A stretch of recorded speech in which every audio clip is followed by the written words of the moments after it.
Yo la team, j'espère que vous allez bien, que vous avez passé une excellente journée. On se retrouve dès cet après-midi pour parler d'une rencontre qui est déjà capitale. C'est l'Ukraine qui affronte la Macédoine. Comme d'habitude, un pronostic conseil, mais également un pronostic fun en fin de vidéo. Juste avant ça, vous le savez, le petit rituel, on va faire le bilan de ce qu'il s'est passé hier. Il y avait deux matchs, deux pronostics conseils. De fun concernant les conseils, on valide le fait que le Portugal marque au moins 2 buts.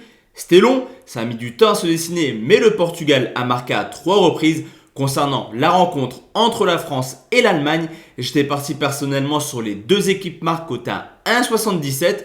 Les Français ont bien marqué, les Allemands n'ont malheureusement pour notre pronostic pas marqué, mais ce qui permet aux Français de s'imposer sur le score de 1-0. Cependant, le pronostic n'est pas loin de passer, il y a eu quelques actions tout de même pour l'Allemagne, mais quoi qu'il arrive, la France mérite de remporter ce premier match. Le fun également, le but de Benzema coté à 360 ne passe pas un petit centimètre, but hors jeu sur une passe de Kylian Mbappé. Pour demain, la team, je vous l'ai dit, on va tout d'abord parler de l'Ukraine qui joue contre la Macédoine. Et je vous l'ai dit, match capital dans le sens où l'Ukraine s'est incliné 3-2 contre les Pays-Bas dans un match épique. Pour la Macédoine, c'était un peu plus moche. Et la défaite est somme toute logique contre l'Autriche sur le score de 3-1. Alors au niveau de l'état de forme, les 3 buts encaissés par l'Ukraine ne sont pas anodins entre guillemets. On l'a vu récemment en Ligue des Nations où ils ont encaissé 13 buts. En 6 matchs, malgré les cas de Covid, c'est quand même 7 buts encaissés en France en match amical. Et sur les 10 dernières rencontres, un seul clean sheet contre l'Ukraine. Forcément, l'armada offensive néerlandaise s'est amusée contre les Ukrainiens.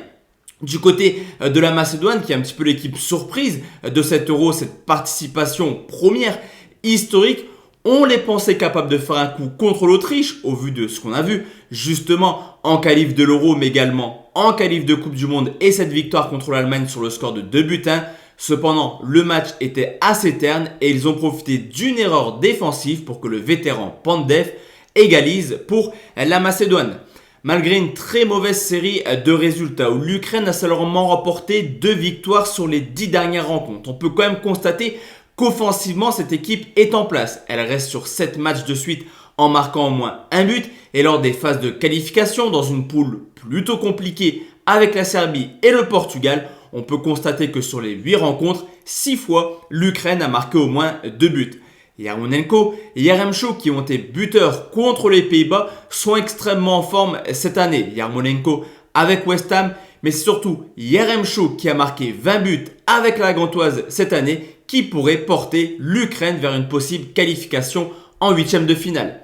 Sur ce coup la team, comme d'habitude, 2 pronostics à vous proposer. Tout d'abord, en pronostic conseil, je vais partir comme pour le Portugal sur le fait que l'Ukraine marque au moins 2 buts, c'est très bien coté à 1,65.